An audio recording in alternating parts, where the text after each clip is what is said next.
Hey, everybody, welcome to a special People's Power Lunch with me, the People's Prophetess, Jackie Lukman. Hey, y'all, it's been a minute.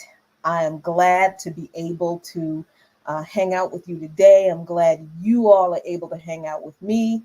I promised you that I would give you an update on how I'm doing as I'm going through this process, and I'm really glad that I'm able to do that today.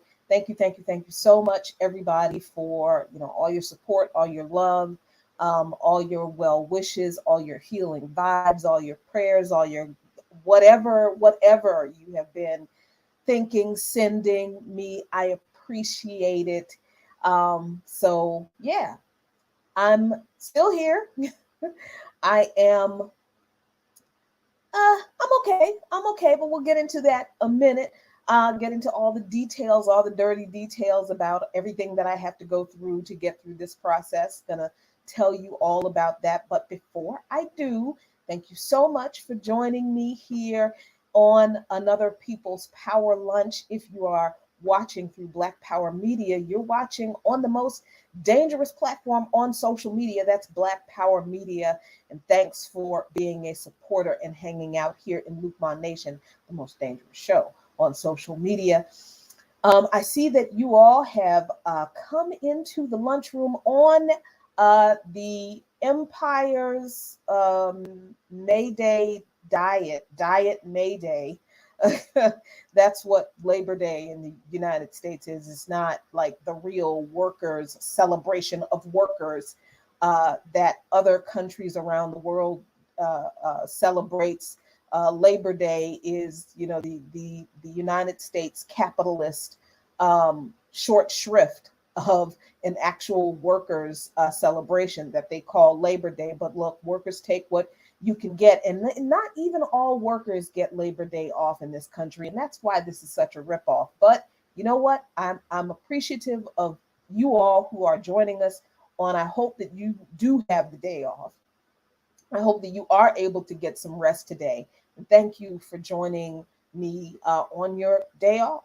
So appreciate you so much. Support Black Power Media through patreon.com/Black Power Media. You can support Lukman Nation through patreon.com/Lukman Nation. And I swear, I promise, I am updating the merch this week so that all of the patrons for Lukman Nation will get new merch. So I see you guys have come in. Zara K. I'm excited too, Zara. Thank you so much.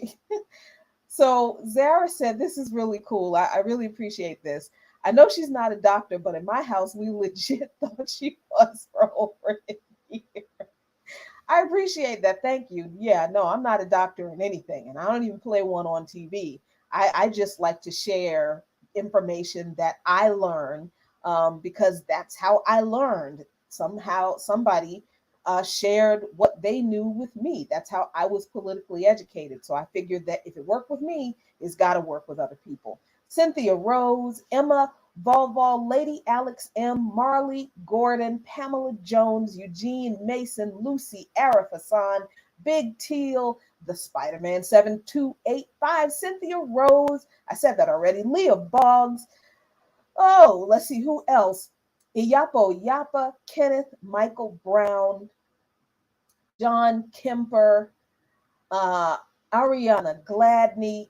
What's up, y'all? So glad you could join me. Thank you so much for coming to hang out with me this afternoon. It's been a while. I know a lot has gone on with me. So, afraid not. I see you. What's going on? Y'all are in here. That's right, Big Teal. You in here. Appreciate you. So, first of all, let me tell you that for those of you who are regular listeners of By Any Means Necessary on Radio Sputnik, I'm still on the show. I still work there, but I've taken some time off to go through this dialysis training that I must go through in order to do this procedure every day so that I can continue to live while I wait for a new kidney. So if you've been listening to Sean, the voice Blackman, the host of the show, my comrade, holding down the fort without me by himself. And I will also not be on next week because I will still be in training next week, but I will be back the following week. And so then everything will, I'm not going nowhere. That is what I really want people to be very clear on. I'm not going anywhere. I am doing all of this so that I don't, right? And I am very appreciative, and I'm going to say this publicly. I'm very appreciative of the management at Sputnik. I'm very appreciative of my colleagues on the show who have been more than gracious in this past year with everything that I've been through, because this is just like the latest of a very long line of just I don't know. I don't even know what to call what I've been through in the past year. It's just been a lot. So to recap, in June of last year, my husband passed away suddenly. Then in March of this year, his older son, he had two children. His son, his older his son passed away suddenly. Then in May, our beloved dog, Brewski, passed away. And then I finally had the kidney biopsy that I had been trying to schedule for more than a year, for about a year. And I thought that I had like a couple of years before I needed to worry about a kidney transplant, but the biopsy revealed that my kidney function had decreased even farther, and I needed to be on dialysis and prepare for a kidney transplant immediately. So that's where I am. Woo-wee. So it's been a lot, and all of that has happened in the past year. So I have now been training to learn the dialysis procedure that I'm going to have to undergo every day. I'm going to have to be on dialysis, do dialysis every day. I will be on peritoneal dialysis, and I'll be doing it at home. Whew. But so let me not ignore you all and your comments in the chat, because I appreciate you. I really do. Much respect for you all, and absolutely much respect to all y'all in the chat. Thank you so much, Lady Alex. Love right back to you. You know what? You never realize how much you miss people until you don't talk to them every day. You don't do your regular with them every day. And I got to tell you, I work with some amazing people. I don't consider my job at Sputnik a job. I really don't consider it a job because I love doing it. It is like my passion. It's the thing that I had hoped that I would get to do for a living, and I do. And the people I do this work with, what we do is just an extension of the organizing that we do all the time if we didn't have this job. So, and they're amazing people. I do miss Sean, miss hanging out with him every day, miss Josh, our producer, miss Ryan, our sound engineer. So, and I miss talking to y'all every day. But don't worry, I'll be back. I will, I promise. It is good to see you all too. Thank you so much. I'm so glad you like this look. I really dig. I got these earrings from this company called Dion You, where they sell African themed clothing, and oh, I just love them. They're just great. Um, Big Teal, I've lived many lifetimes the past year. Yeah, I don't. This is not the spiritual show, but the universe been doing some stuff this past year, and all I can say is the universe has been preparing me for some things that I don't even know that I'm prepared for whatever it is that the universe has for me. But I don't think the universe has been doing all of this stuff for no reason. So okay, yeah. So woo.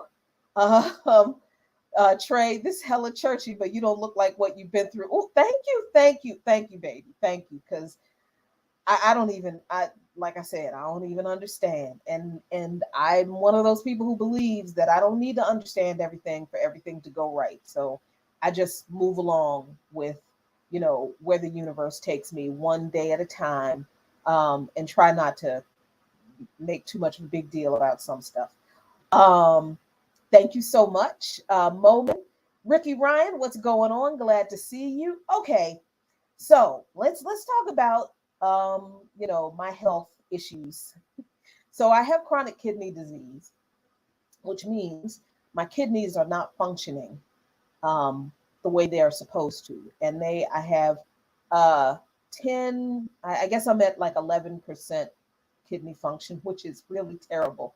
It's like right at the point of right before kidney failure. So this is why I have to be on dialysis. So let's talk about what dialysis is. No, let's talk about what chronic kidney disease is first, really quickly. Chronic kidney disease can be caused by a whole lot of different things, believe it or not. And there are too many different factors that could go into causing kidney injury, kidney disease, and then ultimately kidney failure. The thing that I would love for people to know is that you need to keep track of your kidney function in your regular blood work, your regular lab work. When your doctor sends you to get lab work done and they request a comprehensive panel or CBC or whatever it's called, there's a number in there called your GFR or EGFR. Always look for that number. Always see that number is in the 70 to 80 to 90 range. If it's lower than that, if it's lower than 70, you need to be talking to your doctor about what's going on with your kidneys. All right. Unchecked, unregulated, too high hypertension can cause chronic kidney disease. It can damage your kidneys. Hypertension is this interesting thing where we have been conditioned, we Africans in this country, and I'm sure throughout the diaspora, have been conditioned to believe, oh, excuse me, and I have to drink a lot of water too. So,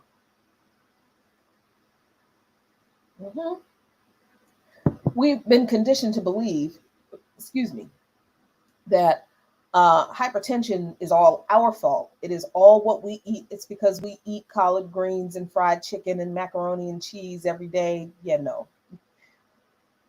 Most of us are too poor to even afford to eat like that every day.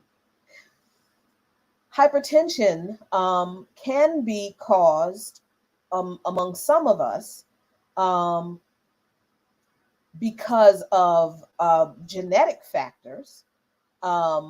But there is a factor where we are talking about diet contributing to hypertension. And this is what I want us to understand about diet and hypertension. The issue is not necessarily an individualistic, not necessarily. The issue is not an individualistic, we Black folks are too lazy to eat good and protect our health. That's not what the issue is. The issue is one of structural racism, inequality, and capitalist exploitation. Because when you have 40% of one population of people, and I'm just talking about African people, when we're talking about indigenous people, I think it's like 35%.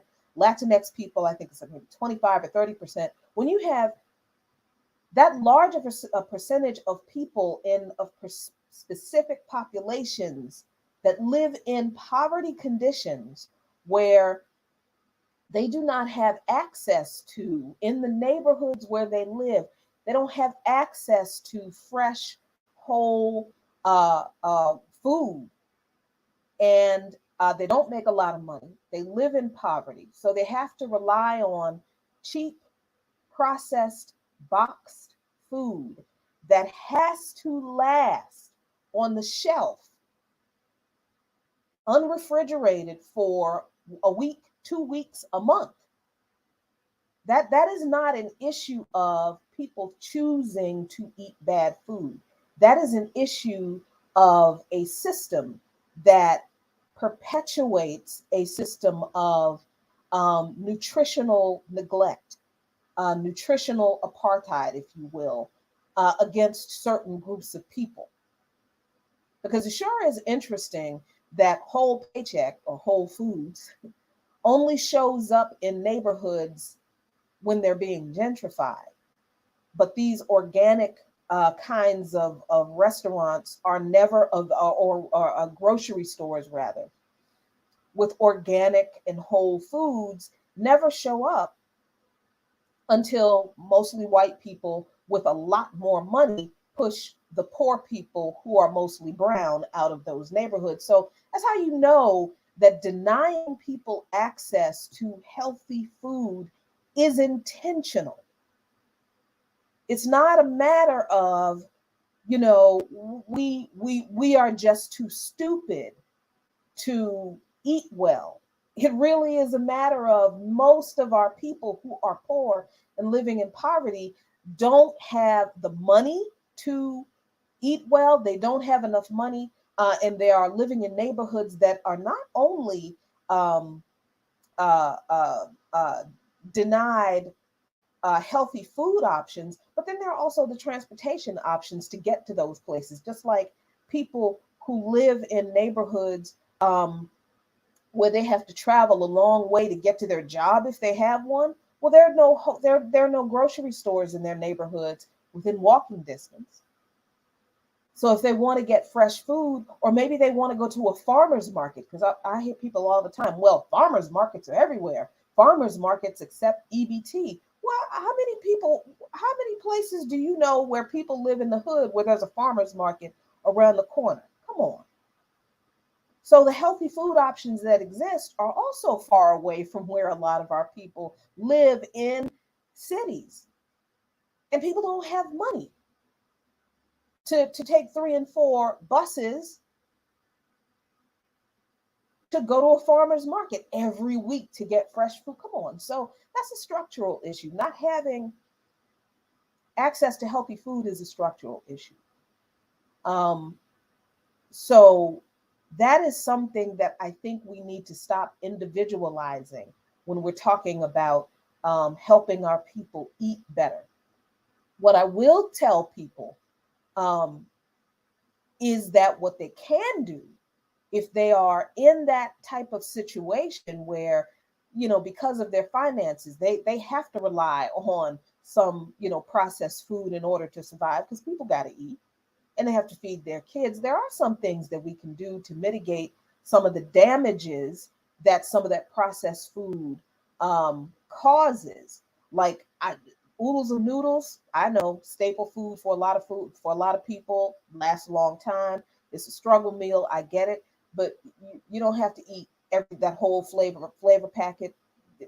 Use half, because the problem is the sodium in those packaged foods. All right. So we can do whatever we can to reduce the amount of sodium we intake. We can, to as much as you can, eliminate sodas. Not great for you, I know. Move toward, like carbonated waters if you can. There are some things that we can do. Don't add salt to your food if you're using processed foods, seasonings that have additional sodium in it. Like, I know we love seasonal. It's not great for you. You don't stay away from it. Don't use a lot of salad dressings with a lot of sodium in it. Don't add extra sodium to your food. I think that's the one thing we can really do to help mitigate the one of the things that causes hypertension, and that is an elevated sodium intake. But like I said before, I'm not one who's going to sit here and condemn people who are already struggling because they don't have a lot of options, healthy options for what they can and cannot eat. I think we can. I would encourage people to incorporate more beans into their diet. Beans are still, even when you get the beans from the grocery store, yeah, they are. They're more expensive than they were. The bags of beans, the black beans, the pinto beans, the navy beans. I would say stay away from canned vegetables and beans unless the cans are, say, no sodium added. That I would definitely encourage that. But yeah, add beans to your diet. I think those are things that we can do to help mitigate the high levels of sodium that processed food has, and that those processed foods that a lot of our people are forced to eat because of capitalist exploitation and neglect in our communities where it comes to food. So yeah, when you go to the doctor, if you have an opportunity to go to the doctor at least once a year, get your blood pressure checked. If you are diagnosed with hypertension, take your medication every day. If your blood pressure is stays at level 1 hypertension, even on your medication every day, you probably have medication resistant hypertension. So you need to get your medication needs to be changed. You need to talk to your doctor about that. And that's easier said than done because so many of our people can't afford to go to the doctor. And that is real. All right. It's it's wonderful to be able to grow our food for those of us who can do that, but everybody's not going to have that opportunity. It's great to be able to say all the time, oh, take all your medication and go to the doctor, but a lot of our people can't afford to go to the doctor all the time. Either our people can't afford health insurance to be able to be covered to go to the doctor, or if they have health insurance, our people can't take off work because they can't afford to lose a day of work to go to the doctor. And all of that creates additional stress, which, guess what, causes hypertension. So there is no easy answer to the problems that this capitalist system creates that cause these health issues that we have. There's no, I know people really want to make it as simple as, oh, you just changed your diet. That's really not easy for a lot of people to do. So this is why we advocate for destroying the system that's killing us. And in the meantime, we help each other do different things along the way. There are other countries in the world that are much better at providing systems that are supportive of more holistic and healthy ways of living for their people. This country ain't that one. So we need to be very clear when we're talking about our health that the answer is not simply we individually need to change what we individually do. Yes, we have to take responsibility for what we put in our bodies to a certain degree, but ultimately, we need to look at even our health as a reason to be revolutionary and destroy this capitalist system, because the health outcomes that we see that are so poor and terrible in so many of our communities, and the unequal treatment that we see that our people receive, many of our people receive compared to other folks with money, receive in this system, that ought to let us know that this is not an issue of, individual lazy people. It's a systemic issue. So the system needs to change. The system needs to be destroyed so we can develop a system that is focused on people-centered human rights to address the needs of all of our people. All right. So that's what I'm going to say about, health issues and what causes CKD. A lot of other things cause CKD. Um, you can actually injure your kidneys in certain ways. Um, One of the things that I think we have been deeply misled and lied to about, and this is definitely the pharmaceutical industry and their responsibility, and that is the role that over the counter non steroidal anti inflammatory drugs cause, the damage that they do to your kidneys. NSAIDs like Motrin, like naproxen sodium, yeah, those things, if you use them for too long, they will damage your kidneys. So that was partially what damaged my kidneys, along with hypertension that stayed at stage one for far too long. And I didn't realize that, my hypertension not being well regulated was really bad, right? As smart as I thought I was, I thought, well, my blood pressure is 130 over 90. That's not so bad. That's really actually not good at all. That's stage one hypertension inching into stage two, and there needed to be other medical interventions that needed to be done, and somebody needed to tell me to stop taking those fucking Aleve for this arthritis. So all of that contributed to CKD. So yeah, so if you've got Aleve in your house, if you've got, I think it's Motrin or naproxen sodium, throw that stuff out. Only use Tylenol, or I think it's acetaminophen, because that's much gentler on your kidneys. Yeah, don't use that stuff at all. All right, so that's what causes CKD. So I'm going to tell you about dialysis. Oh, and thank you, Lady Alex, for the water. Yeah, drink a lot of water. A lot of water. A lot of water.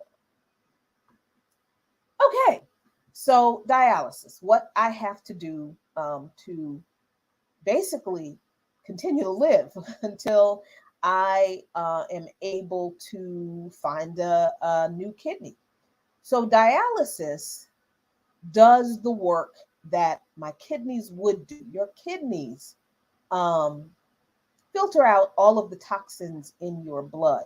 And I don't care how good you eat.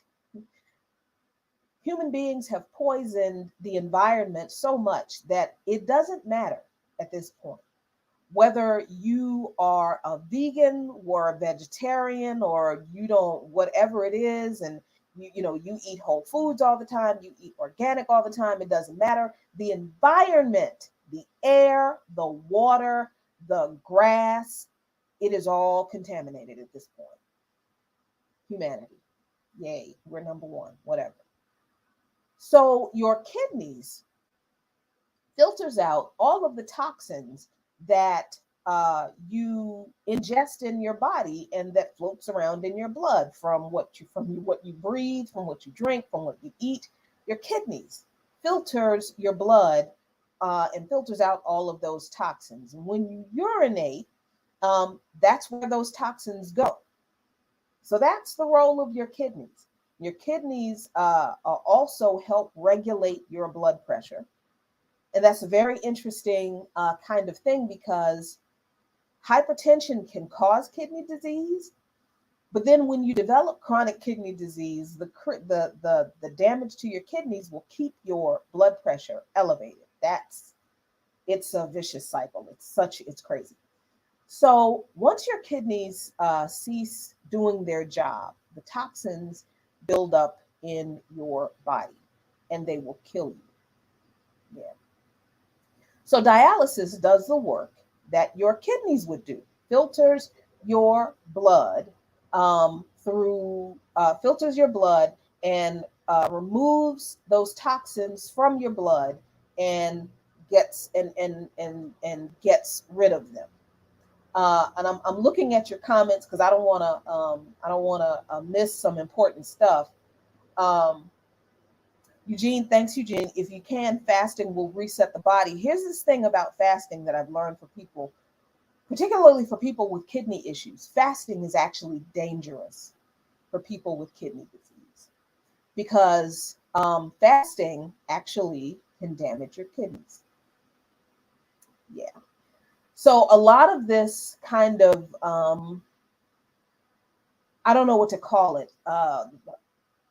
Some of the things we think we've learned about health, we think it applies to everyone universally, but we have to be careful that we can't or that we don't apply some of these things to people who have compromised immune systems or who have medical issues that those things don't apply to. Like this August, I couldn't fast for Black August because I have chronic kidney disease. Because that my kidneys can't do the extra work that fasting would require. And that would put an additional strain on my kidneys. So you have chronic kidney disease or any kidney damage, you cannot fast. That's so we have to be and that I have some Muslim friends who face that as well. And they have to deal with that during Ramadan. They can't fast at all. So they have an exception from Ramadan because of their, a couple of them have kidney issues and one has a heart issue. So we have to be careful that we don't give people like this blanket medical advice that works for people who don't have medical conditions. All right. Yes, absolutely, Big Teal. The body works very hard when you're fasting. It really does. All right. So what was I saying? So dialysis does the work that your kidneys that are now not doing anything because they're damaged. Dialysis does the work of your kidneys. There are a couple of types of dialysis, and I didn't know this. I just learned this, having to deal with this myself. There is hemodialysis, which nobody likes, nobody wants. It's the type of dialysis that everybody is very wary of. I was wary of it when I realized that I had to be on dialysis because I only knew that there was one type of dialysis, and that was when you go to a center and you get hooked up to the machine and all of your blood is cycled out of your body into literally an artificial kidney that cleans your blood and then pumps it back into you. So this machine quite literally sucks the blood out of your body, cleans it, puts it back in you. And it takes each cycle, the cycle is like 3 to 4 hours. Drains you of energy, saps you. It's really hard on your body. My mentor and comrade Glenn Ford was on dialysis for several years. When I met him a few years ago, and there were days when he had dialysis treatment where all he could do was do the treatment and go home and go to bed. Because it was, and then that was the way that I understood everybody I knew, people in my family who were on dialysis. That's how I understood dialysis to be. And those folks were miserable, and they didn't have half the energy that Glenn Ford did to do the kind of work that he did. So I did not want that. I did not want. But then I learned that there are different types of dialysis.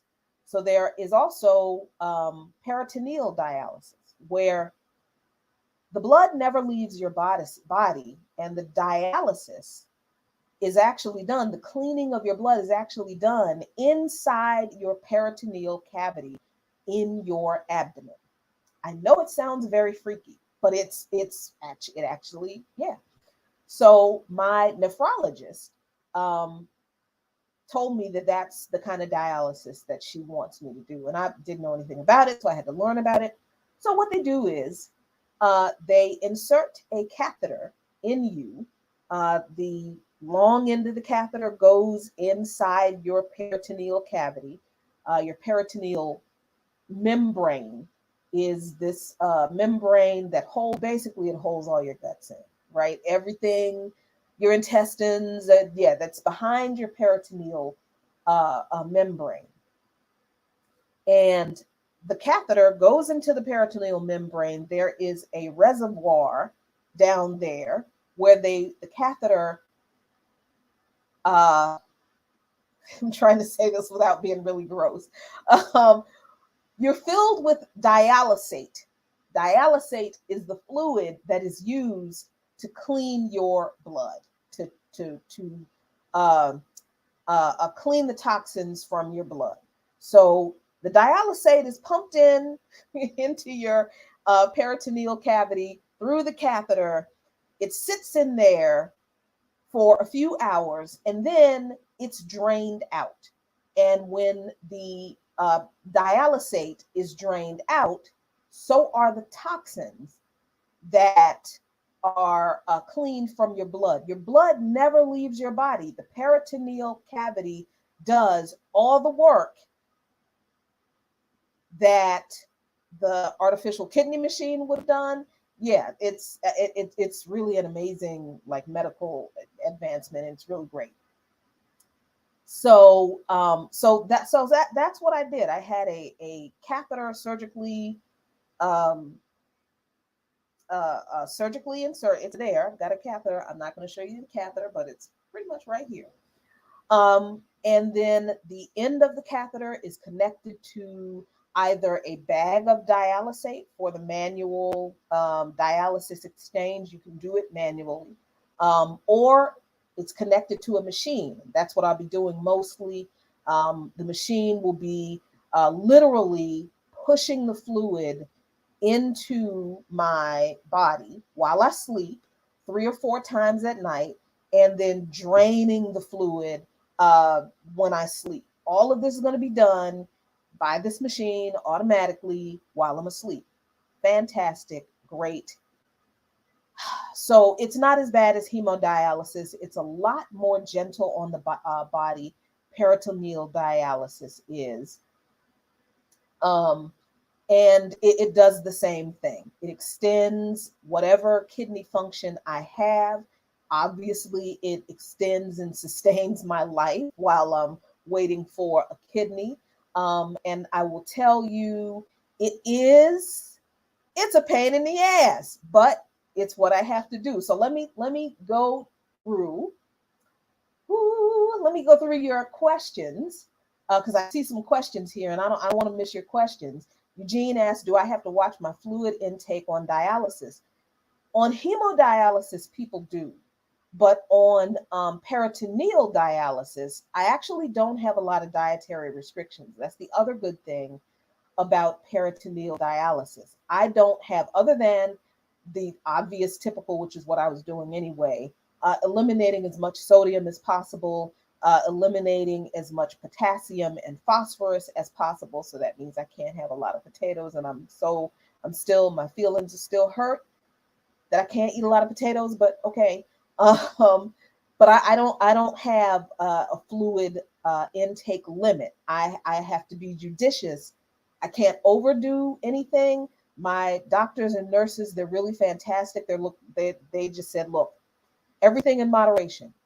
You don't have a dietary restriction because you're on peritoneal dialysis. Don't overdo anything. Everything in moderation. So yeah. So Cynthia, did they cut me? Yes, they did. I did have to have the catheter surgically inserted. Um, the uh, um, the the surgeon had to use a um, laparoscope. Scope. He had to make a little incision, stick a camera in there,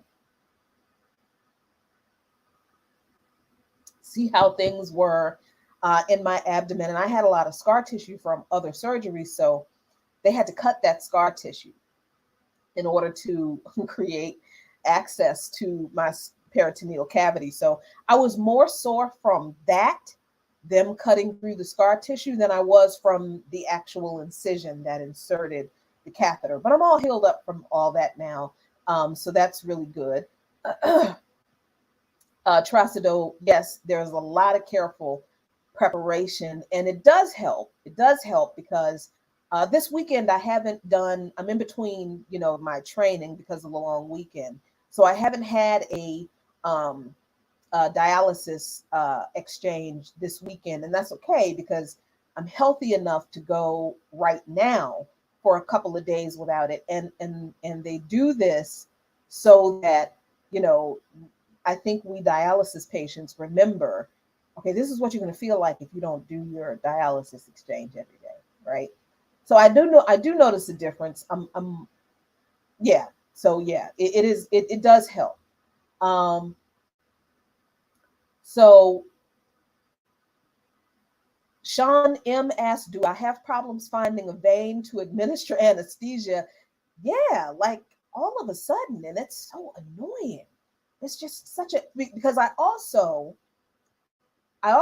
because chronic kidney disease causes anemia, low red blood cell count, and a whole host of other shit that you have to get a whole host of other shit to fix. So I have to get iron intravenously administered. And we're not talking about pills. We're talking about like a syringe this big of like this black fluid that is iron, slowly administered. And I have to get that done like 5 times before my training is ending. I have to get this $2,000 a dose medication called Mycera that increases my red blood cells because I'm anemic, because that's what chronic kidney disease too does. So yeah, they have a hard time finding a vein yeah, all that. I've had to get a pneumonia vaccine, which I'd never heard of. I have to get a flu vaccine. I have to get all the COVID boosters. I have to get, what's it called? Hepatitis B boosters, which I didn't know existed. And I did not know that they can actually determine if you are susceptible to hepatitis B through blood work, but they can. So I have to get those. Why? Because chronic kidney disease screws up your immune system. So and being on dialysis also weakens your immune system. So I am immunocompromised now. So I have to be extremely careful about catching y'all's germs. So I ain't gonna never have another conversation again about vaccines and they don't work and blah blah blah. Shut up. I'm not catching your shit. There we go. So okay. So that's dialysis. And somebody asks it, somebody said, it's a lot. It is a lot. I got to tell you, it's a lot. So I was a technical writer for a long time professionally. So this is what I do. This is what I did for a living. And this is why I like for things to be clear. And this is a something I used to do when I was a technical writer, in order to write software steps clearly for people who don't know anything about the program, experiencing it for the first time. They should be able to engage with the program clearly using the instructions. So what I would do is I would go through the program myself that the programmers created, and I would write the instructions down. And then I would go home and from memory write down the steps to go through whatever the program was. So I did that with the dialysis procedures. This is what I came up with. And I know you can't read it, and that's okay, because I'm just trying to show you how much it is. This is pretty much a 5x8 notebook, one of my many, many journals. And these are all of the steps that I have to carry out for one manual exchange, to perform one manual exchange for peritoneal dialysis. These are all of the steps. And I have to do these. That's, what's that, 7 pages, I think. That's the manual. That's for the manual process. Every single one of those steps. Every single one. I cannot miss a step. I cannot take shortcuts, because here's the thing that I want people to understand about dialysis. Cleanliness, and I mean cleanliness while I'm doing the process, is incredibly important, because I cannot get an infection. Peritonitis is very serious. It is very painful. And if I repeatedly get infections, they will take me off of peritoneal dialysis and put me on hemodialysis, because if I keep getting infections while on peritoneal dialysis, that means I'm not doing what I'm supposed to be doing to keep myself safe, and I'm not being compliant. So they can't trust me to do this right for my own health. So then they'll force me to do hemodialysis.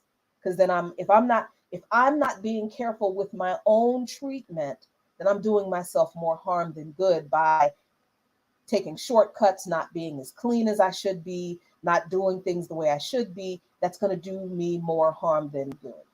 All right. So that's the manual process without the machine. I'll be using the machine every day. And even though I couldn't remember all of the steps, because the machine prompts you for what the next thing is to do, so it's helpful, but it's still very detail oriented. And you see, I made a lot of mistakes because I can't remember all the prompts. But yep, these are the processes, the steps that I have to do every single day. That's about 6 pages, I think. Every single day to complete one dialysis exchange. And that's manually. The machine, I have to set the machine up to do the exchanges. That takes about 20 minutes, setting the machine up. And while I'm asleep, the machine does 3 or 4 exchanges, fills me 3 times, drains me 4 times. Then I have to I have to weigh myself every day. I have to take my temperature every day. I have to take my blood pressure every day. And I have to record how much fluid I was filled with every day and how much fluid I drained every day. I should drain the exact same amount of fluid I was filled with or more every day. If I cannot fill, I'm probably constipated and I need to fix that. When you're on dialysis, you can never, ever be constipated, not even a little bit. So I have to take a laxative every day. If I'm not draining the way I should, let's say if I'm supposed to fill, if I'm filled with 2,000 milliliters of dialysate, and I only drain 1,500 milliliters of dialysate, which happened last week, then the catheter is probably stuck somewhere, so it can't drain everything.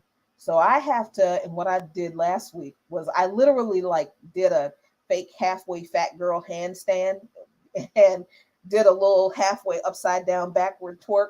And yeah, I had to dislodge that catheter, because if I didn't, then the way to fix that is to go back to the surgeon and have them put the scope in again, see where the catheter is stuck, and move it. Yeah. So I have to keep track of all of those things. So that's what I have to do every day, every day, every day, until I receive a new kidney. And That's just the reality uh, of it is that's just the reality of the thing. So I'm not, it is overwhelming. It is a lot. My life is going to have to change. Um, it absolutely is, Miriam. It is a lot more. But I'm learning the process. It is what it is. It is what I have to do if I want to live, and I do. So there's that. But here's the good news. Now I'm going to give you all the good news because I know you're like, oh my God, this is so terrible. Here's the good news. I have been approved to proceed with the transplant process. Mm. So, Zara K, it is draining. Oh yeah, that's the other thing. Dialysis not only filters the toxins from your blood, it also filters a lot of your minerals and protein too. So when I am on dialysis, I have to increase my protein levels significantly. And this is what I need people who advocate vegetarianism, veganism. This is what I need people to understand. Please stop telling people to just stop eating meat. Please stop. Because once again, there are those of us who are in situations where for our health, that's really not feasible. I can drink a whole bunch of protein shakes and all that kind of stuff, but look, dialysis, one exchange of dialysis removes the same amount of protein from my blood that walking around a standard track 4 times would. That's how much protein it burns. Dialysis burns a lot of energy. I have to replace that in order to heal. And that is going to be very, very important in order to stay healthy and in order to heal. And that's going to be very, very important when this transplant happens. So, yes, the very, very good news is that I have been approved to move forward with the transplant process. I know it's really fucked up that, you have to be approved to get a transplant. And I hate that. I do hate that. I also kind of understand it because in order to be successful on dialysis, you have to be very, very detail oriented. You have to be very, very committed to doing what you're supposed to do. You have to be pretty healthy. So I can't have other, health issues that would be that would get in the way of me rejecting a new kidney. So I'm going to have to go through a whole bunch of other um, medical tests now that I've been approved to go forward with the process. But I'm already, other than CKD, I actually am pretty doggone healthy. I don't have any other medical conditions. But the thing is, if you're not going to do what you have to do to stay healthy and safe when you're on dialysis, then they will take me off the transplant list. They will not give me a new kidney. Like if I get a bunch of infections while I'm on dialysis, they will not give me a kidney because the only way you get infections when you're on dialysis is if you don't follow the instructions. That's just honestly the truth. And I don't like it, but that is why there is an approval process and a system, and they look at whether the transplant team communicates with your dialysis team and asks, has the patient been doing all of their dialysis treatments every day? Have they been recording what they're supposed to record every day? Have they gotten a bunch of infections? They're seeing if you're compliant. Because when you get the transplant, when I get the kidney transplant, I am still going to have to adhere to a whole bunch of other stuff in order to make sure that the transplant works, that I accept that my body doesn't reject it. I'm going to have to take transplant anti-rejection medication and other kinds of medication every single day, even after the transplant. There are some things that I'm going to have. I mean, so yeah, it's a lot. It is a lot, but it is good news. So I know those of you have been. There are many of you have been. Okay, look, please don't do that. There is no a natural healing of chronic kidney disease. Let's Your kidneys do not regenerate. That's I cannot tell you how dangerous that kind of thing is, to tell people who have chronic kidney disease that, oh, there's some natural homeopathic whatever thing that can fix that. Your kidneys don't regenerate. Don't fuck around with your life like that. So no, Dr. Sebi is not going to fix the beans. He's not. The dialysis will and a new kidney will. So, okay. So now that I have been approved for to go ahead with the kidney transplant, I know many of you have been asking, what can you do to help? I honestly couldn't tell you before I was approved, because I wasn't a part of the transplant program. So, I didn't know if they were going to approve me or not. Now that they have, this is how you can help. If you are interested in testing to see if you are a match to be a living kidney donor, look, let me make this very clear. I am not asking anybody to be a living donor. I'm not telling you that you have to. I am saying that I know that people have asked. They have said to me, I want to help you. How can I help? This is one of the ways that you can help. If you're interested in being a living kidney donor, this is how you can do it. And I did one further for you. I went one more better for you. I went to the actual website. And here it is. I'm going to give you the website. This is the Washington Hospital Center, Georgetown University Hospital, MedStar Health Living Kidney Donor website. That's the website. This is the website that you go to on that card that I just showed you. I dropped the link in the chat. They give you all the information about living organ donation. Wherever you live, you can find out if you are a match to be a donor. All of this. They give you all kinds of great information. Click on any one of these buttons to actually start the process. You have to fill out an application and all that kind of stuff. You have to get tested. Oh, here, let me tell you, this is the process. This is what, if anyone is interested in becoming a living donor or testing to see if you are a match to be a living donor, this is what your process would be. You would click this button or call this number, and then they give you this website and tell you to click it. You would complete the form and then the online questionnaire to see if you're a candidate. Then you would speak with a living donor coordinator.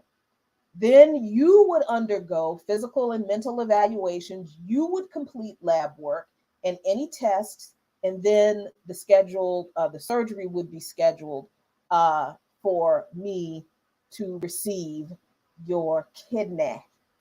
So,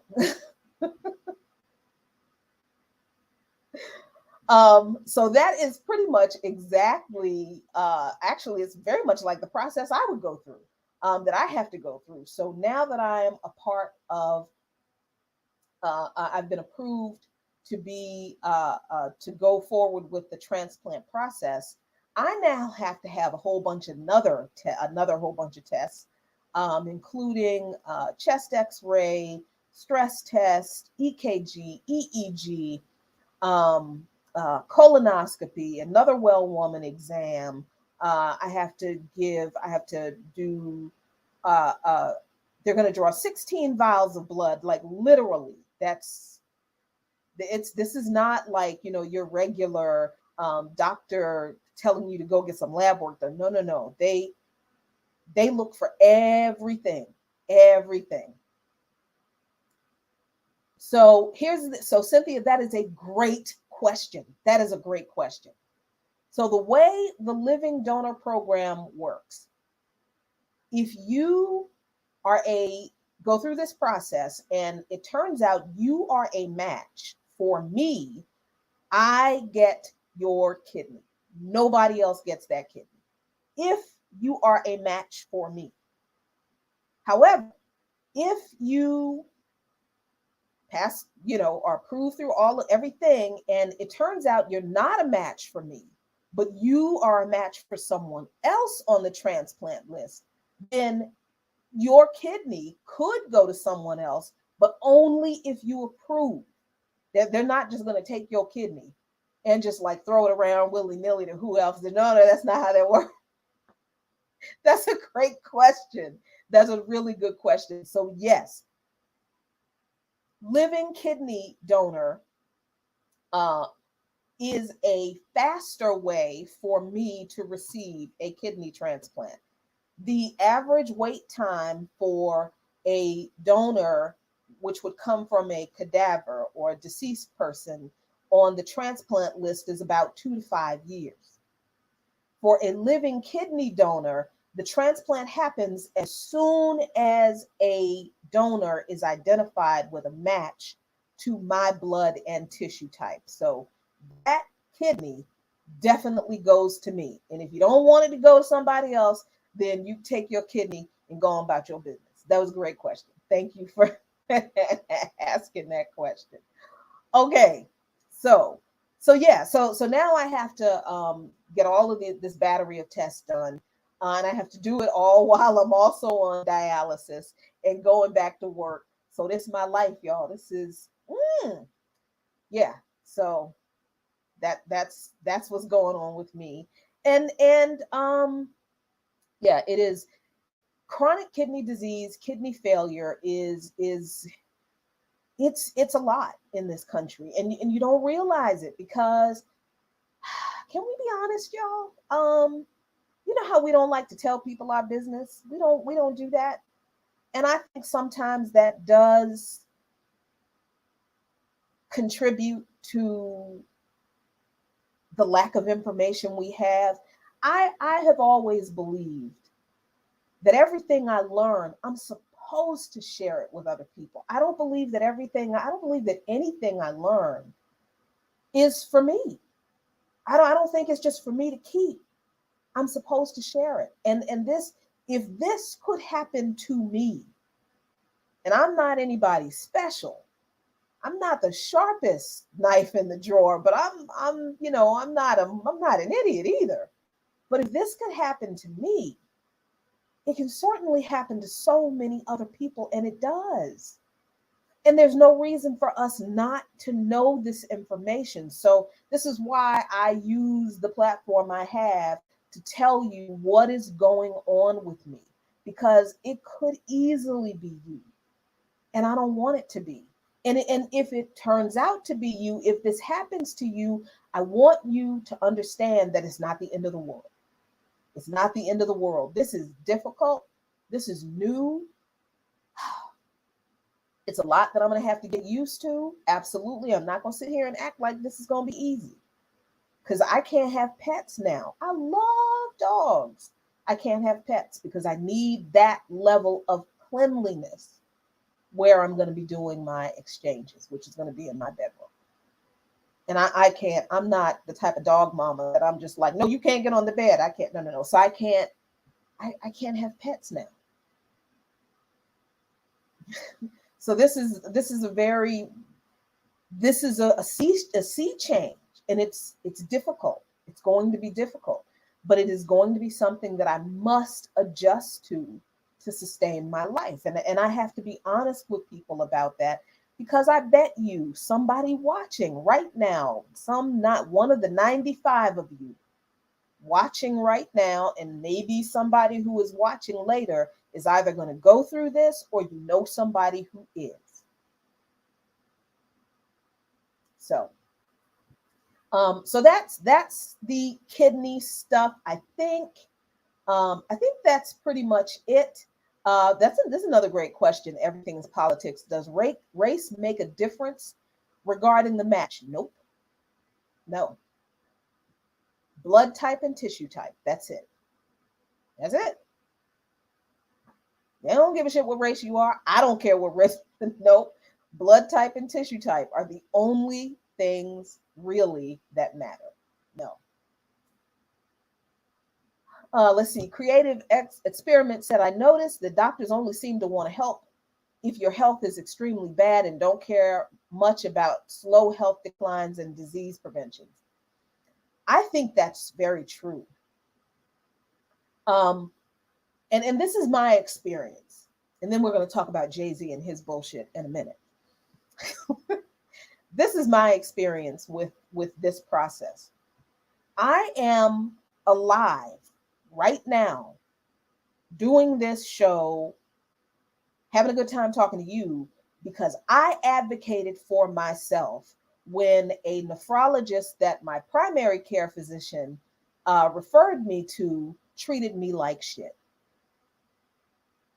So what happened was, my primary care physician, who was new, I had just signed up with her because I had just got new insurance just last year, looked at my lab work and saw my EGFR numbers and said, I'm going to refer you to a nephrologist. You have chronic kidney disease and it's well progressed. You need to see a nephrologist. So she referred me to a nephrologist, and the nephrologist comes into the room, and he was not of African descent, but he was also not of European descent. And I understand that just because a doctor is of African descent, it doesn't mean they give more of a shit about you, because they can be shitty too, but okay. But this dude comes in the room, looks at my lab work, does his doctor thing, whatever. Says, yeah, you have chronic kidney disease. It's at about stage 4, probably 5. Hands me photocopied printout of the kidney.org website and said, I'll see you in 2 weeks. And before I could ask him a question, he had taken his gown off and left the room. And I did not know what chronic kidney disease was. I just knew that this man told me that I had a chronic disease, that I had a disease. So I didn't know what was going on. So I go to my cardiologist, because that was the next test that my primary care physician ordered me. My cardiologist was a Black woman, and I was new to her too. That was the first time I had been to her. And I do my stress test, and she's like, your heart's great. You've got a little bit of, little whatever. Your heart's great. Your heart's fine. She's looking at my blood work and she says, but we need to be preparing you for a kidney transplant. That was the first time anybody had said anything about a kidney transplant. And I was like, what the fuck? What? And she's like, what? Nobody told you that? So I tell her what the nephrologist I had just seen did, and she said, no, that's unacceptable. Let me refer you to my colleague. And she gave me the number to my current nephrologist, and I went to her, and it was a completely different ballgame. That's why I'm alive. Because if I had stayed with this dude, no telling what would have happened. So I think you're right. Doctors don't really care about our health until we're nearly dead, and they really don't want us to advocate for ourselves. So for me, this experience has taught me that if I go to a doctor and I don't like the way the doctor treats me, I don't need to stay with that mug. I can go find someone else that at least makes me comfortable and makes me feel like they actually give a damn about me and how I feel and my health. And I just kind of feel like you should, if you are able to do it, you should shop for a doctor the way you shop for a fucking car. You're not going to buy a car from the first person you. Why would you go to a health professional for your health professional? The first person who, yeah. So creative experiments. I think you're absolutely right, which is why we need to not be afraid to advocate for ourselves, and walk away from these so-called health professionals who clearly don't care about our health. We have to care about our health and our well-being more than we care about their little doctor feelings just because they went to school for all this long time to be medical professionals. I don't care. If you can't treat me like a human being, then you're not going to treat me. I'm going to find somebody better who will. So Leah says, Jackie mentioned proteins. The total proteins on the Comprehensive Metabolic Panel, or the CMP, is one biomarker for kidney and liver dysfunction. Absolutely true. So, all right. So that's all the kidney stuff. That's everything about the beans. I'm doing okay. Energy levels a little low, more than normal. That's to be expected. Once I start dialysis, I will start taking B12, renal vitamins. I will, what else am I going to have to be taking? A whole bunch of supplements to improve my energy, because even though peritoneal dialysis is more gentle than hemodialysis, it still drains your energy. And that's also why I need to increase my protein intake. I have to eat every day. I have to eat 3 meals a day, at least 2 meals a day. I have to eat at least 2 meals a day. I have to have protein at every meal. I have to take actually protein supplements. Yeah, so all of that. I got to do all of that while I'm on dialysis. But I'll be okay. I will be all right because I just will be. So, I do believe that a positive outlook, being realistic, but also having a positive outlook, does have an effect on your body. I'm not one of those, blessed and highly favored all the time. No. That's not realistic. That's ridiculous. That's delusional. But this is just a process. I have to look at this as just a process that I'm going through to get to better health. So that's where I am with the beans.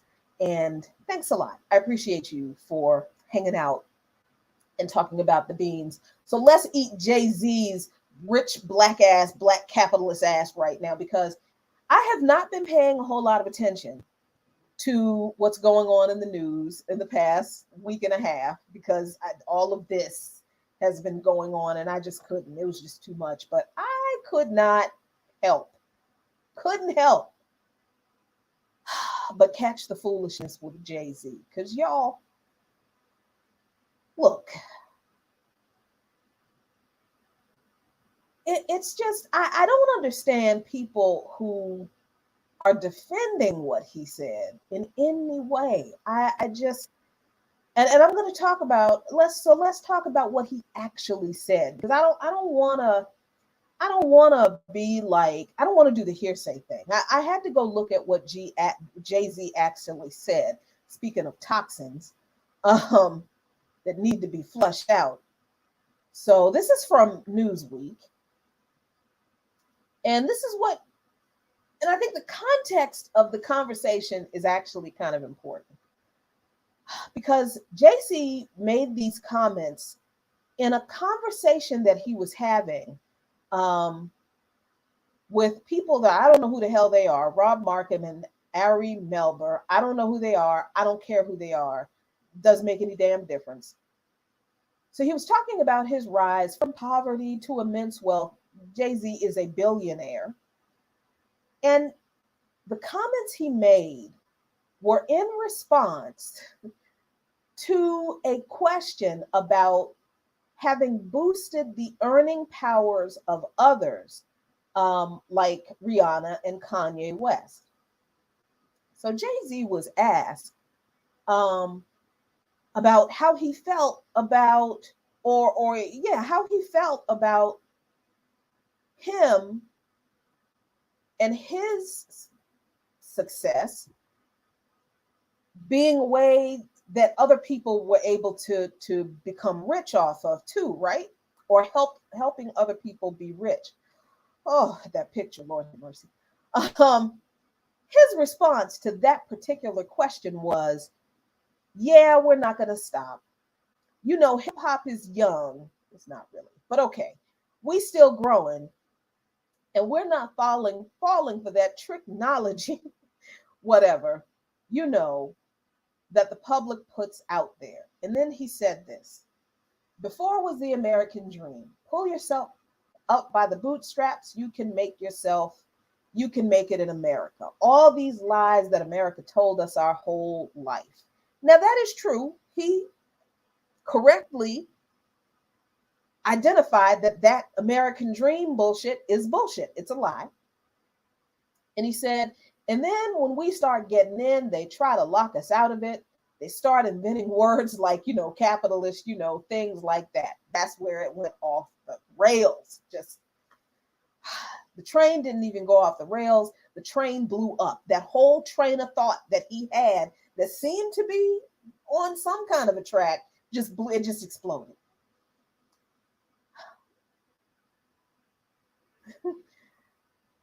This, I don't, where do I start? And then when we start getting in what? What exactly does he think that he was getting in? Like the American dream that he just said was a bullshit lie? That's a mess. And he said they tried to lock us out of it. Well, no, they didn't try because you just said that this part was a lie. So it's not that they locked you, they tried to lock you out of it. The entire system is a lie. You just said that. So what is going on? Then he said they start inventing words like, capitalist, things like that. The idea that somewhere in this man's mind, he thinks that folks invented the word capitalist to shame Black folks who found a way to get rich in the lie of the American dream. What the hell? And then he talks about, we've been called nigger and monkeys and I don't know what that's supposed to be. I don't care. Those words y'all come up with, y'all got to come up with stronger words. I don't know what this has to do with that. He said, and this is the part of what he said, I think that is even more disturbing than what he said about capitalism or the word capitalist. We're not going to get tricked out of our position. Y'all locked us out. Y'all created a system that, doesn't include us. We said, fine. We went our alternate route. We created this music. We did our thing. We hustled. We fucking killed ourselves to get this space. And now it's like, eat the rich. And man, we're not stopping. So that evolution is, from us. Look, first of all, we're not going to be tricked out of our position. I had to put this note here for myself because I didn't want to forget. What position is he talking about? What position is he meaning here? And who is he talking about by we?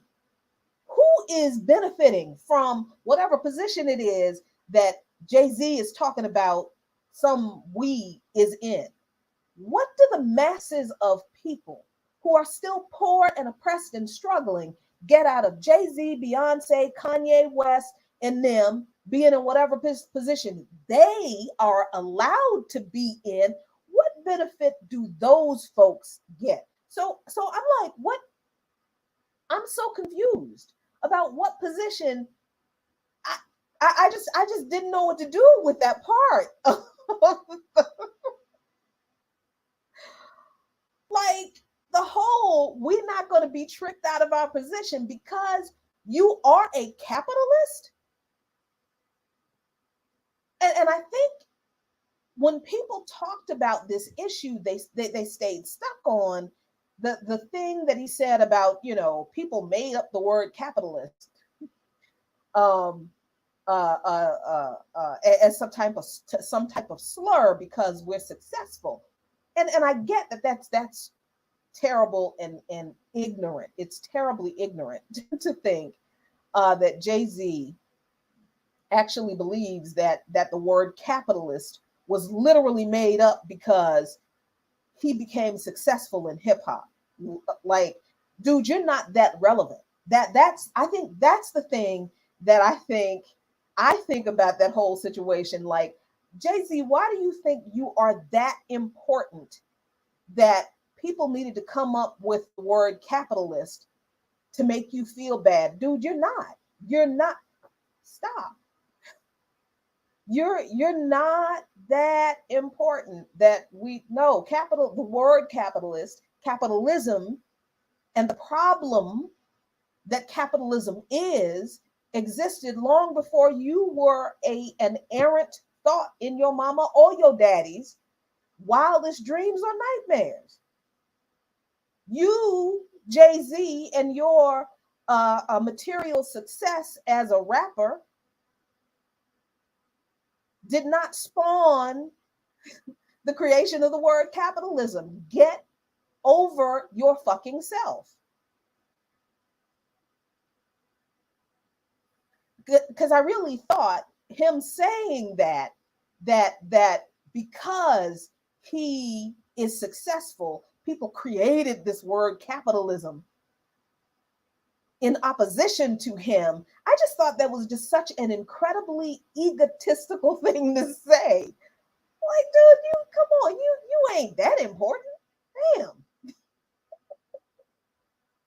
But then I think this is the more, maybe not more important, but I think this requires, this other part of his statement requires a lot more examination. The fact that he's saying we're not going to be tricked out of our position. Who is he talking about? He's not talking about the working class and the poor, the black masses. He's not talking about the folks who buy his music, who subscribe to his overpriced Tidal music subscription service that I don't even think he owns anymore because he sold it to the white man, to the real capitalists. Jay-Z sold Tidal to the actual capitalists. See, this is, I think, the part that Jay-Z and other black capitalists like him don't get. They're rich black people. They're not actually capitalists.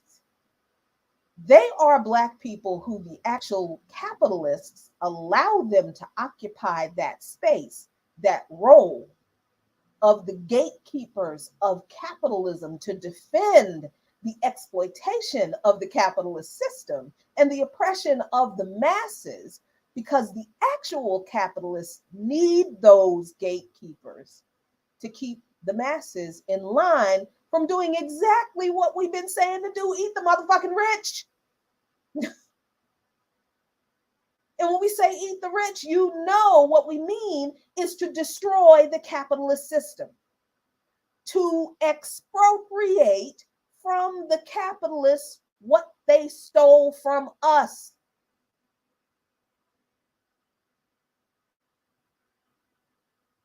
The capitalists need people like Jay-Z and Kanye West and them stand in our faces and tell us that capitalism good.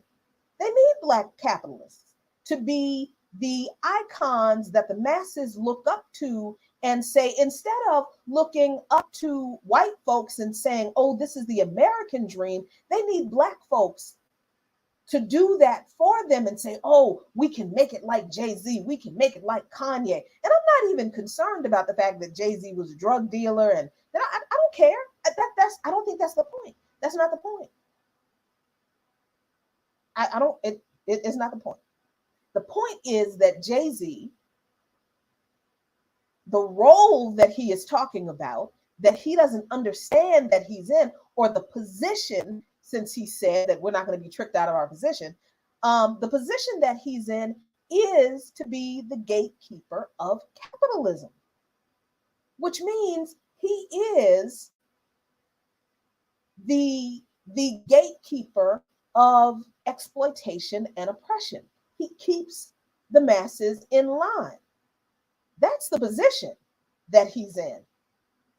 And the interesting thing is that Jay-Z doesn't even realize that he was tricked into that position. It's not that like he said, we're not going to be, tricked out of our position. No. He was tricked into that position. And I don't even know so much that he was tricked into the position as much as he sold his soul, because the money was worth more than the benefit of the revolutionary and radical enlightenment that hip hop was providing to the Black masses at one time. Jay-Z was not down with that because the money was just better to not do it. So he wasn't tricked in that position. He took the check. But understand something. When Jay-Z said, y'all created a system that doesn't include us, we said, fine, we went our alternate route, we created this music. He's thinking that he created this system. He's conflating with creating the art form of hip hop with creating the system of capitalist exploitation that he absolutely is upholding. And they're not the same thing.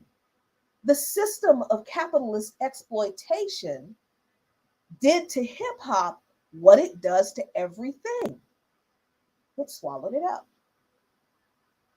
And it transmogrified it into this monster that spat out people like Jay-Z and used this form of revolutionary and radical art that Black people, the Black masses created, and used Jay-Z to represent the interest of capital instead of representing the interests of the masses, which is what hip hop actually was.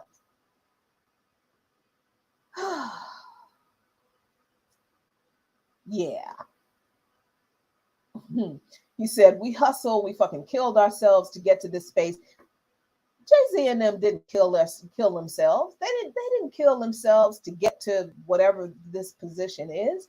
They did exactly what the man told them to do. They didn't, how can I say this? There was no amount of sacrifice on Jay-Z or Kanye West or any of these people, I don't care who it is, any Black capitalist part, to get in the position they are in to be Black capitalists. What did they sacrifice to get in the position they are in to be the gatekeepers of capitalism and the exploitation of the masses? They didn't sacrifice anything. They did exactly what the capitalist system told them to do. They turned their backs on the masses. They abandoned the material needs and the political realities that the masses of the people that they came from continued to live in. And they represented chasing the vaunted imaginary trinkets of capitalist materialism that the capitalist system dangled in front of them, threw at them, and gave them. Because let's make it clear, there are plenty of talented, hella talented. Y'all watch the Remix Morning Show. The ear doctor brings on some talented ass rappers, amazing talent. They're not being courted by the capitalist system. They're not being courted by the major labels. You know why? Because they are still connected to the masses. They are rapping about the material conditions and the political realities of the masses. They're not in the game to chase the trinkets and to put on the trinkets and then turn around and say to the masses, this is what freedom and liberation looks like. A fur, a mink, diamonds, a rose. That's freedom and liberation. That's not what those folks are doing. But Jay-Z and them, they put that robe on. They put on the trinkets that the system gave them and turned around and said to the masses, this is what you can have when you're free. This is what liberation looks like. So Jay-Z and Kanye, they didn't kill themselves to get where they are. They took the check. They took the carrot that was dangled in front of them. They took the trinkets. They did what the masses told them to do. They rapped about what the masses told them to rap about. They promoted what the masses told them to promote.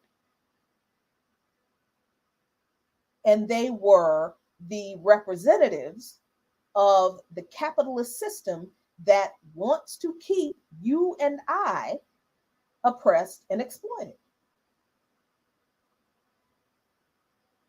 So what I'm saying is that Jay-Z and Kanye and them, and I'm not denying Jay-Z's talent, because he's hella talented. But understand, he's not the only hella talented rapper out there. That Bama was chosen.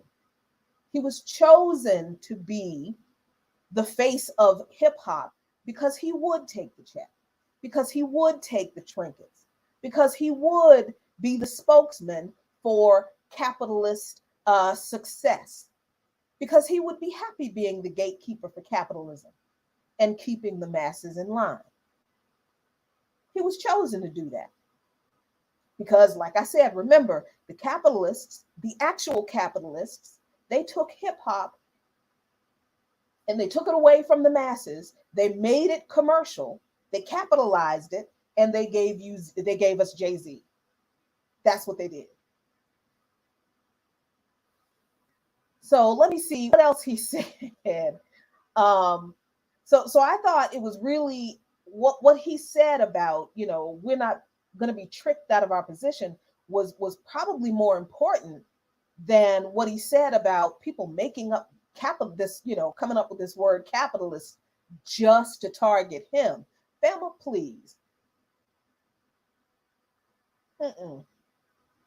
Keep it, never forget that when Jay-Z talks about we, he's not talking about you and me, the masses, the working class and the poor people who listen to his music. When he says we, not going to be tricked out of our position, because what have any of those people benefited from anything Jay-Z or Beyonce or Kanye and them? What have y'all benefited from what those people did? Tell me, please, what y'all benefited from Jay-Z's power moves with the NFL.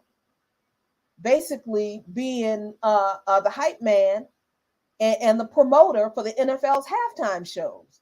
That's what it is. That's what he does. What have we benefited from that? How have our material conditions changed, improved because of any of the power moves, the money moves Jay-Z and them have made? Not a bit. Politically, how has the political condition of Black people, working class, poor, and oppressed people changed or improved in this country because of anything Jay-Z, Beyonce, and them have done. As much as Beyonce's song Eat My Soul might be a bop, I kind of dig it. It's all right. But has that unionized y'all? Has that improved your condition in your workplace? Is she even advocating really for the, am I making sense? I hope. So these people are, might be talented. I'm not going to take their talent away from them, but understand that the capitalist system and the people who prop up the capitalist system, the actual capitalists, they know how to find somebody really, really talented who will go along with the capitalist program and pay them to do exactly what Jay-Z and Beyonce and Kanye and them are doing to keep us in line so that we never question the capitalist system and how it is exploiting us, our labor, stealing our wages, denying us decent benefits, refusing to provide a quality housing, education, healthcare, and all of those things, while Jay-Z and them talk about they're not going to be knocked out of their position, or they're not going to be tricked out of their position. Jay-Z and Beyonce and them and their ilk, the Black Capitalists, they're the tricks. They're the ones who are holding the trick bag for the capitalists. We need to not be tricked by them. So some of the responses to folks to what he said have been really interesting. Somebody said that Jay-Z was on that space. I guess the platform was something on Twitter called Twitter Space, crying about us calling him a capitalist. He is. Then trying to say that calling Black rich folks capitalists is similar to the N-word. Yeah, it's.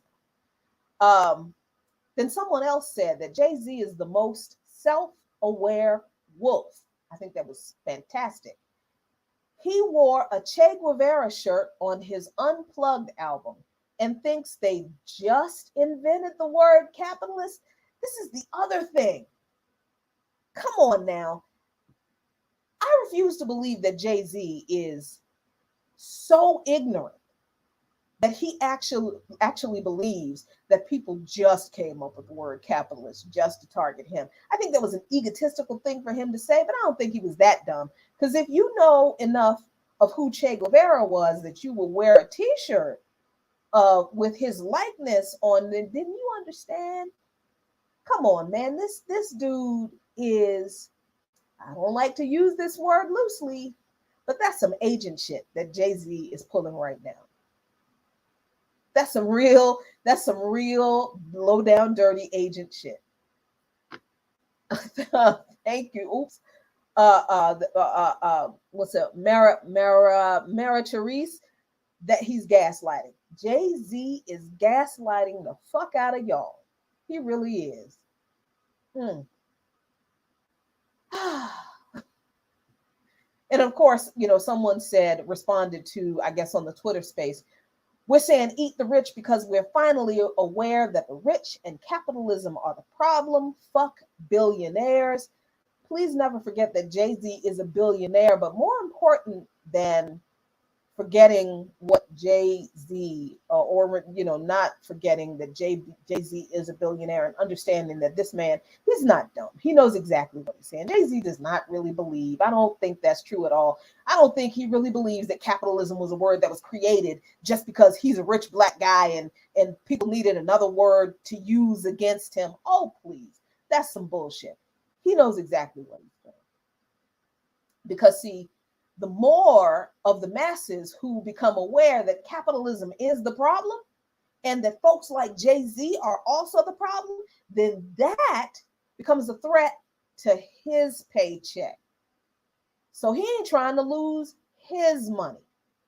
So Jay-Z and them, they need for y'all to stay in line too, because he doesn't want to lose his check. But this is what I think is more important for us to remember about Black capitalism and capitalism in general.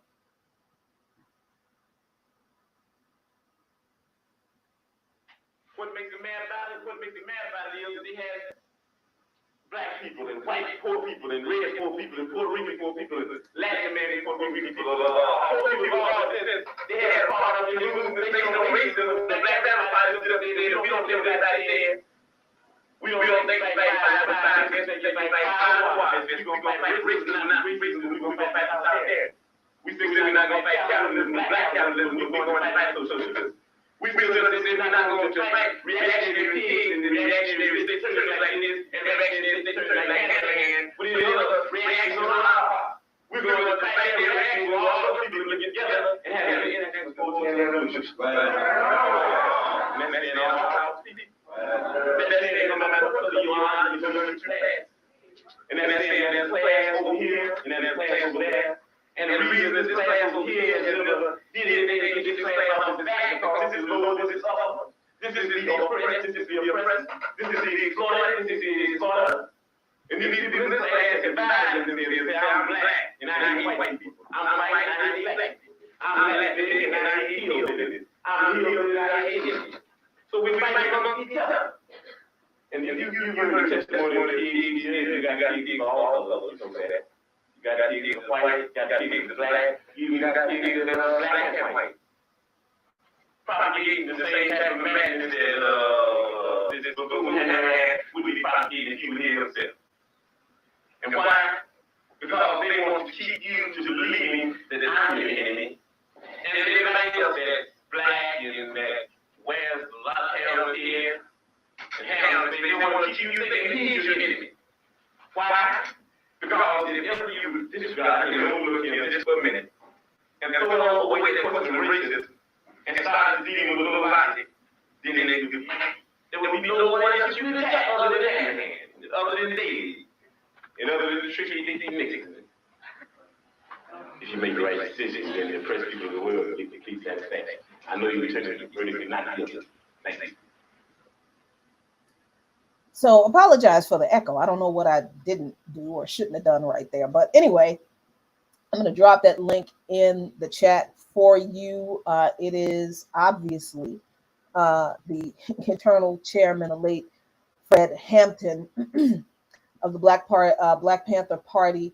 And here is, I wanted to, let me go back up to this comment here from Dana Green saying, you're speaking to complicity points. Ask the question, is his position to politicize you or depoliticize you? Let me make this clear. I'm not interested in analyzing what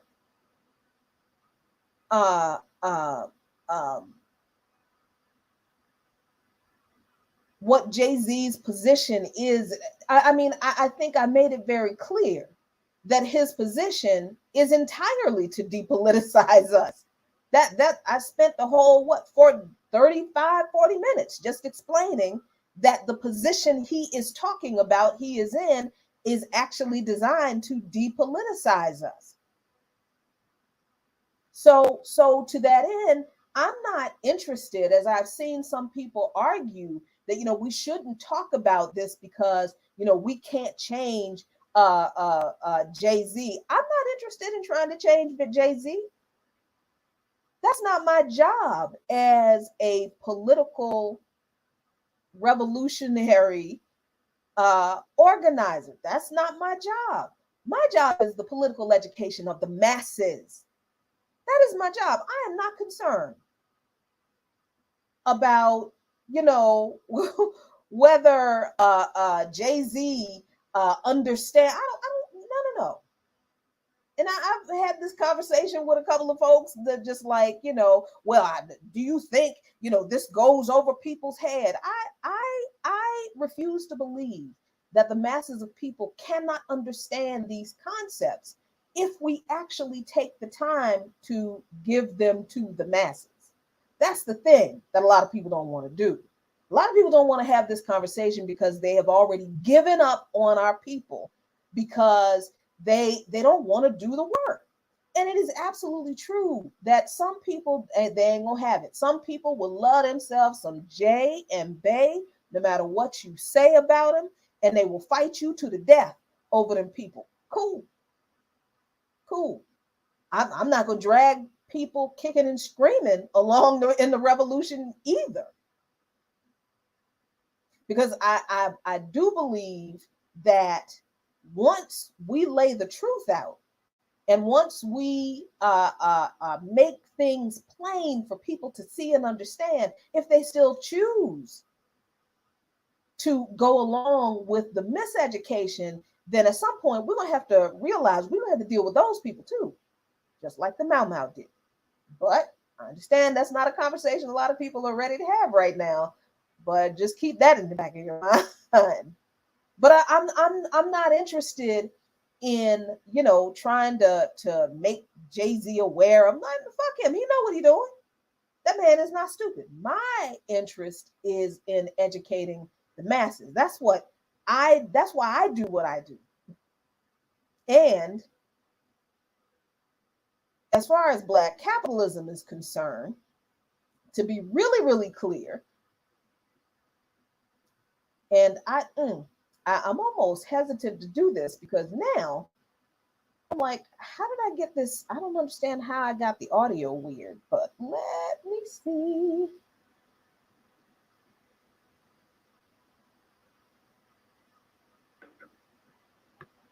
What makes me mad about it? What makes me mad about it is Oh, nope, not that one. This one. You know, since we want to sit there and have this argument about, you know, Black capitalism and no, this has already been discussed. Black Christmas, you got Black Brown all day, you got Black April Food, ain't here for nobody but Black businessmen.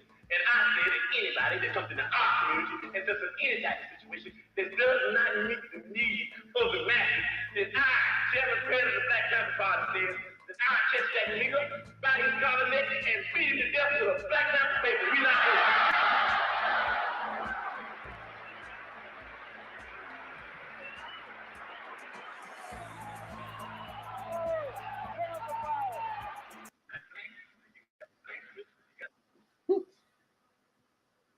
At the end of the day, anybody who comes into our neighborhood, anybody who presents anything to the people, and whatever they present does not meet the needs of the masses, they are a cancer to us.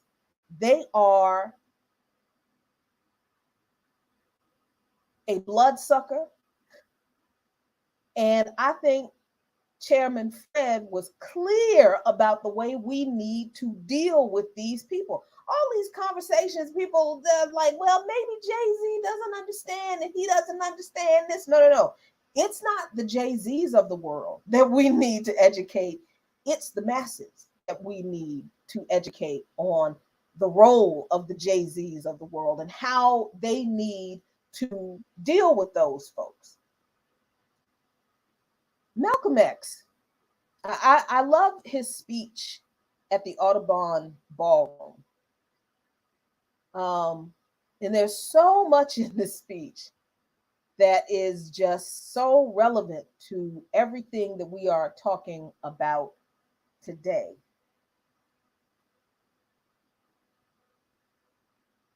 But one thing he said in particular about Black capitalism, we also need to keep in mind.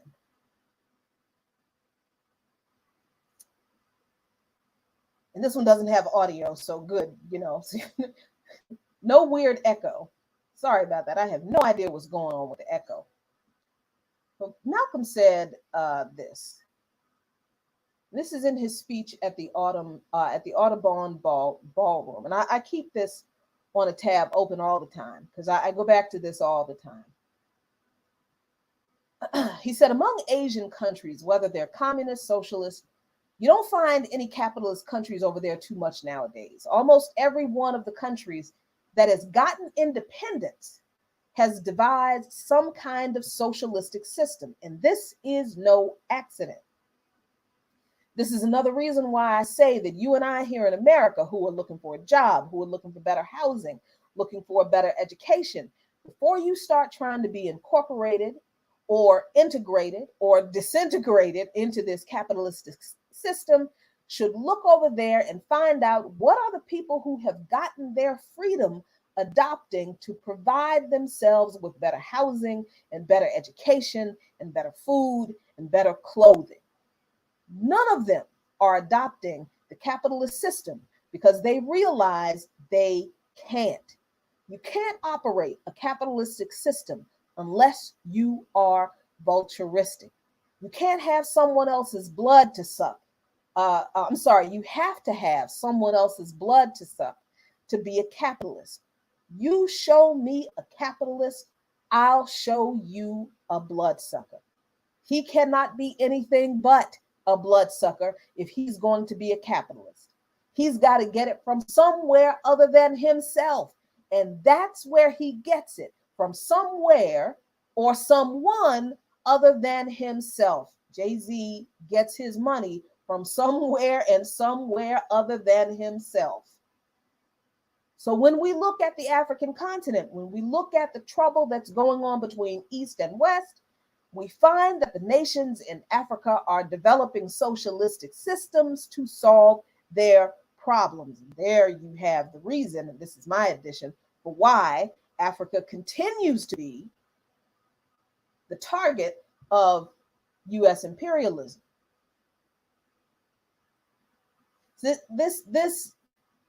Those of us who are anti-imperialist, who are anti-capitalist, who are revolutionaries, we're clear on what capitalism is. This foolishness from Jay-Z, it is subterfuge. It is propagandistic subterfuge that could only come from the very system itself to propagandize people who are not politically aware, who are not plugged into political education and organization, to understand that Jay-Z is the one who is tricking the people out of their position to be in organization for liberation. It's not, Jay-Z ain't the one who's being tricked out of his position. Jay-Z is the one who is tricking people to keep the masses out of the struggle for true liberation. That is just the truth.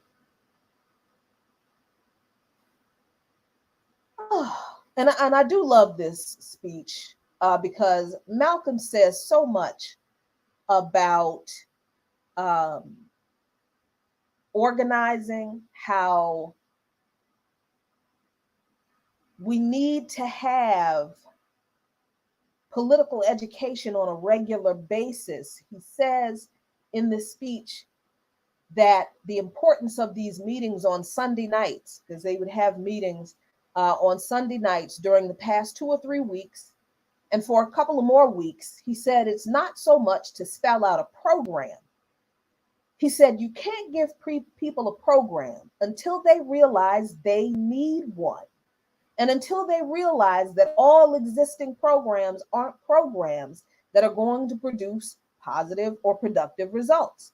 So what we would like to do on Sunday nights is to go into our problem and just analyze and analyze and analyze and question things that you don't understand, so we can at least try and get a better picture of what faces us. I, for one, this is Malcolm saying this, believe that if you give people a thorough understanding of what it is that confronts them and the basic causes that produce it, they'll create their own program. And when the people create a program, then you get action. This is political education. So I'm very confused and very concerned, and it kind of pisses me off sometimes when people always asking, yeah, we got to educate the masses, but what's your program? What are you doing? As if political education is not a component of the liberation struggle that cannot be skipped. You can't get people to fight for their freedom if they don't even know that they're not free. And if you're not willing to do that critical part of educating people that they're not free, how in the world do you expect them to fight for something that they need that they don't know they need? So I encourage people to read and always keep Malcolm X's speech at the Audubon Ballroom. I got so many highlights in this thing. I forgot how many highlights in this thing. He talks about how policies changed. He said that since he had been back from Mecca, that people had been asking him, "What's your program?" He said, "Look, policies change and programs change according to time, but objective never changes. You might change your method of achieving the objective, but the objective never changes. Our objective is complete freedom, complete justice, complete equality by any means necessary. That never changes. Complete and immediate recognition and respect as human beings. That doesn't change. That's what all of us want." He says, but you have to change your methods from time to time on how you go about getting it. The reason you change your methods is that you have to change your method according to time and conditions that prevail. And one of the conditions that prevails on this earth right now that we know too little about is our relationship with the freedom struggle of people all over the world. International solidarity. We still know too little about it. Whew, my goodness. I didn't mean to go this much in today, but it's just that there is just, I think people correctly dragged Jay-Z on his ridiculous accusation that people created this word capitalism and used it as this particular slur against him just because he's rich. But I really feel like people sort of miss the bigger issue of the fact that he is the trick that the capitalist system that he is defending to use against us to keep the masses from fighting capitalism. Jay-Z is the trick. And I think he's the willing trick. I don't think he's unaware of what he's doing, that he is the agent that's presented to us. But we also need to understand that Jay-Z represents his interests. When he talks about we, he's not talking about the masses. He's not talking about you and me. He's not talking about any of the people who buy any of his products. Nope. He is talking about the Black capitalist class. He understands that he belongs to a particular class of capitalists, a particular class of people, and he knows you ain't in it. He don't want you to be in it. He wants you to stay exactly where you are. He wants your position to be exactly what it is, where it is, and to stay, and for it to stay exactly what it is. Because if you ever realize that he's the trick, he is the representative of the capitalist system that is used against Black people in particular to keep us in our position, then his position is threatened. That's why he says this kind of dumb shit that he does. He knows what he said. He's doing his job as the petit bourgeois, Black capitalist class gatekeeper. And yes, indeed, we need to eat his rich Black ass too.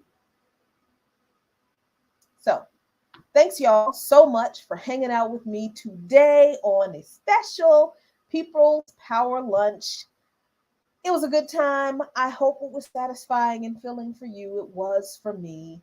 I don't know when the next time I'm going to be able to do a show, because again, next week I've got a whole nother week of dialysis training, but please know that I am doing all right. My health is as good as it can be. It is actually very good considering everything that I'm going through. And I will just keep going. I will bring you more updates as they come, but I should be back on By Any Means Necessary not this coming week, but next week. And, we keep it moving. That's what we do here in Lukman Nation. We keep it moving. We keep it 100. We keep it honest. I appreciate you all so very much, all of your support, all of your love and your well wishes and your healing vibes and everything, whatever. Um, thanks so much. As always, be really good to yourselves, be really good to each other. Luta continua. The struggle indeed continues, but Victoria Acerta, I guarantee y'all, we keep struggling, victory is certain.